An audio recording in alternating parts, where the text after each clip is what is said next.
ચૈતરભાઈ માફી ક્યારેય નહીં માગે, કેમ કે ચૈતરભાઈ સાચા છે, લોકો પણ જોઈ છે, અમારી જનતા જોઈ છે કે અમારા ધારાસભ્ય સાચી લડત લડે છે. નમસ્કાર દર્શક મિત્રો, વસાવા એ ચોખ્ખું જ કહી દીધું છે કે ચેતર વસાવા હવે માફી નહીં માગે અને જે પોલીસ છે તે પણ ભાજપની પોલીસ છે. અને આગળ તમને સંપૂર્ણ વિડીયો બતાવવાનો છું, તો વિડીયોને અંત સુધી જોતા રહેજો, કારણ કે જે ભાજપ સરકાર છે જે કહે છે તેમ જ પોલીસ કરે છે. કારણ કે ચેતર વસાવા જે ગુનેગાર નથી અને તેમને તાત્કાલિક છોડવામાં આવે તો તેમનો સંપૂર્ણ વિડીયો જોવો આગળ શું કહી રહ્યા છે વસાવા. આજે અમે અમારા લોકો સાથે જ્યારે રાજપીપળા ખાતે આવેદનપત્ર આપવાનું હોવાથી આવ્યા છે, કેમ કે એક ધારાસભ્યને લોકોના અવાજ ઉઠાવે છે તે અવાજ દબાવવા માટે ભાજપ સરકારે ખોટા કેસ કરીને એમને જેલવાસ કરાવ્યો છે. એને સંબોધીને આજે અમે રાજપીપળા ખાતે કલેક્ટર કચેરીએ આવેદનપત્ર આપવા માટે અમારા લોકો સાથે આવ્યા છે. અને ધારાસભ્ય ચૂંટાયા પછી ઘરે એક પણ દિવસ આરામ કર્યો નથી અને લોકો માટે સડકથી સદન સુધીનો અવાજ ઉઠાવે છે, નાના બાળકો માટે પણ લડે છે અને ઘણી જગ્યાએ જ્યાં આખા ગુજરાતમાં જ્યાં ચૈતરભાઈની જરૂર પડે છે ત્યાં પહોંચે છે. એટલે લોકો આ જેલવાસ ખોટો કરાવ્યો છે, કેસ ખોટો છે. એટલે અમારા લોકો ખૂબ આક્રોશમાં છે, કેમ કે જે ધારાસભ્ય લોકો માટે લડે છે એને સરકાર દ્વારા દબાવી દેવામાં આવ્યું છે. એટલે અમારા લોકોમાં ખૂબ આક્રોશ જોવા મળ્યો છે. અને થોડા દિવસ પહેલા 144 લાગુ હોવા છતાં પણ ડેડિયાપાડામાં રેલી કાઢવામાં આવી હતી, ત્યારે પોલીસે સાથે રહીને રેલી કઢાવી છે. અને જ્યારે આજે અમે અહીંયા રાજપીપળા આવ્યા છે તો પોલીસ અમને અંદર નથી આવવા દેતી.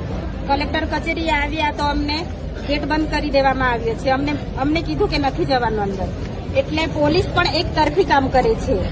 એટલે પોલીસને પણ અમે કહીએ છીએ કે તમે સાચા માણસ સાથે ઉભા રહો, કેમ કે તમે અને ઘણી જગ્યાએ પણ અમને રોકે છે પોલીસ.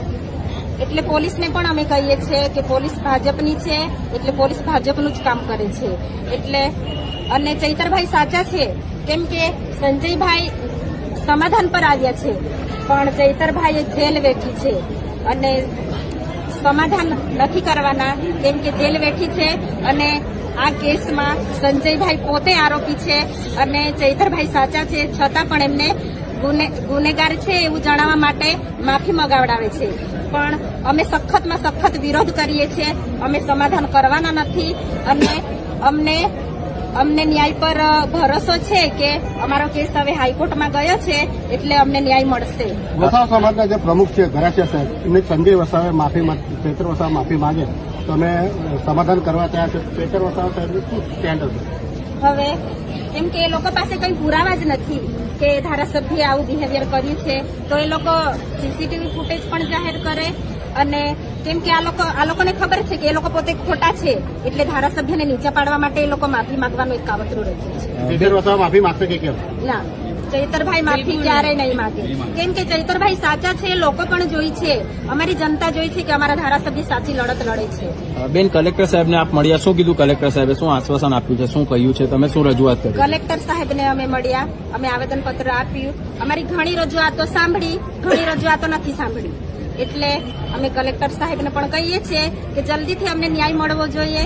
આવતા દિવસોમાં પછી અમારા લોકો જેલભરો આંદોલન કરવા પણ તૈયાર છે. આપનું નામ? વરસાદ.